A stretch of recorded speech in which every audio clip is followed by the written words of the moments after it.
Welcome to County Portal, your simple source for local government services and public records.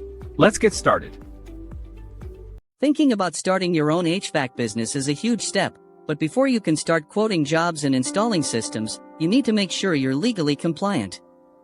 The licensing process can feel overwhelming, so let's break down exactly what you need. Getting these licenses isn't just about avoiding fines, it's about building a professional, trustworthy business from the ground up. First, let's start at the federal level. The most critical requirement here is your EPA Section 608 technician certification. You cannot legally buy or handle refrigerants without this certification, period.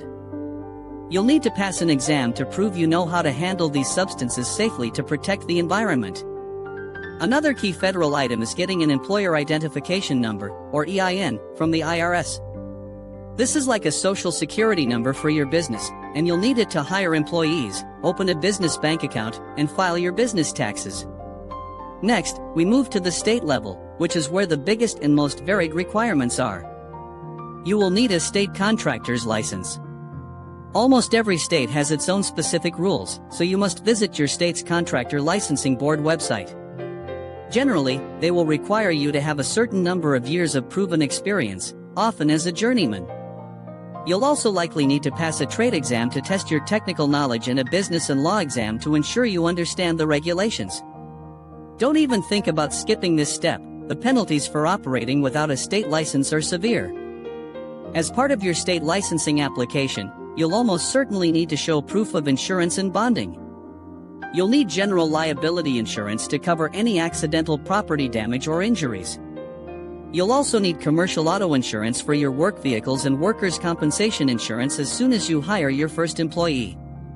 Many states also require you to get a surety bond, which is a financial guarantee that you will complete your work according to the law and your contracts. Finally, you have to consider the local level, meaning your city and county. Most municipalities will require you to obtain a local business license or permit to operate within their jurisdiction. This is typically a straightforward process but is a necessary layer of approval. Beyond that, you'll need to get into the habit of pulling permits for your jobs.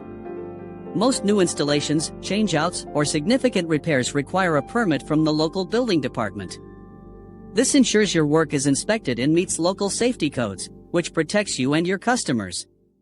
So to recap, you're looking at an EPA certification, an EIN, a state-specific contractor's license, proper insurance and bonding, and local business licenses and job permits. It seems like a lot, but tackling these items one by one will set the foundation for a successful and legitimate HVAC company. Thanks for watching. If you found this information helpful, please hit that subscribe button and give this video a thumbs up. It really helps the channel. If you have any questions,